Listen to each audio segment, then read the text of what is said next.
दरवर्षी आम्ही सगळे शिवप्रेमी म्हणून सिंधुदुर्ग किल्ल्यावर छत्रपती शिवाजी महाराजांच्या मंदिरावर जाऊन त्यांचं दर्शन घेतो, नतमस्तक होतो। सिंधुदुर्ग किल्ल्यावर महाराजांचं मंदिर आहे, तिकडे जाणं, त्यांचं दर्शन घेणं हे दरवर्षी आम्ही करत असतो। शिवजयंती ही मोठ्या प्रमाणामध्ये साजरी होते आपल्या महाराष्ट्रामध्ये, तसंच आपल्या जिल्ह्यामध्ये, आपल्या ह्या मालवण तालुक्यामध्ये। आणि छत्रपती शिवाजी महाराज हे आमचं दैवत आहे, आपलं सगळ्यांचंच, आणि म्हणून हा फक्त दिवस नाही तर हा उत्सव म्हणून साजरा झाला पाहिजे। त्या उद्देशाने आम्ही सगळे महाराजांचं दर्शन घेण्यासाठी इथे येतो दरवर्षी।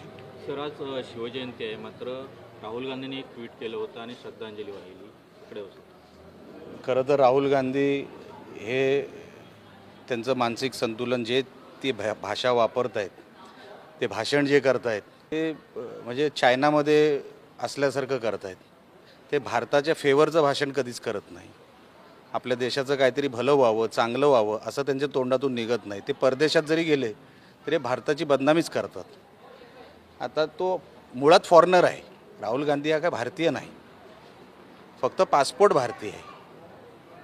आणि असं असताना आदरांजली आणि श्रद्धांजली याचा ज्याला फरक माहीत नाही, ज्यांना आपली संस्कृती माहीत नाही, आपले नेते माहीत नाही, आपले राजे माहीत नाही, आपला इतिहास माहीत नाही, आणि कोणतरी लिहून देतो ट्विट आणि हा ढकलून देतो। त्याच्या पलीकडे मी त्या व्यक्तीबरोबर काम केलेलं, मला माहिती आहे, नेता बनण्याचं एकही क्वालिटी त्या माणसाकडे नाही। अभ्यास नाही, मुळात अभ्यास करावा लागतो।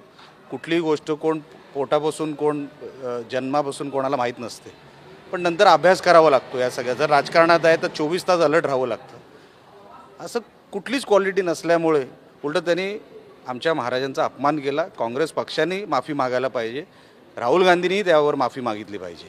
मंत्रिमंडळाचा अजेंडा आहे तो कुठेतरी लीक झालेला आहे आणि मुख्यमंत्र्यांनी सक्त निर्देश दिलेले आहेत, ज्यांनी लीक केला आहे त्यांच्यावर कारवाई करू। तो आता त्यांच्या अखत्यारीतला विषय, मला माहीत नाही। तुम्ही प्रश्न विचारला पण मला त्याबद्दलची माहिती नाही। संजय राऊत असं म्हणतात की हे लीक करणारे त्यावेळेला पण उद्धव ठाकरे मुख्यमंत्री असताना सुद्धा हा असा डाटा लीक झालेला होता, त्यावेळेस सुद्धा मंत्री आत्ताच्या मंत्रिमंडळामध्ये आहेत। उद्धव ठाकरेंचं लिकेजच संजय राऊत आहेत, लक्षात ठेवा। त्या माणसालाच लिकेज लागलेली आहे, म्हणून त्यांच्याकडून लिकेजच्याच वार्ता निघणार, काही वेगळं काय निघू शकत नाही।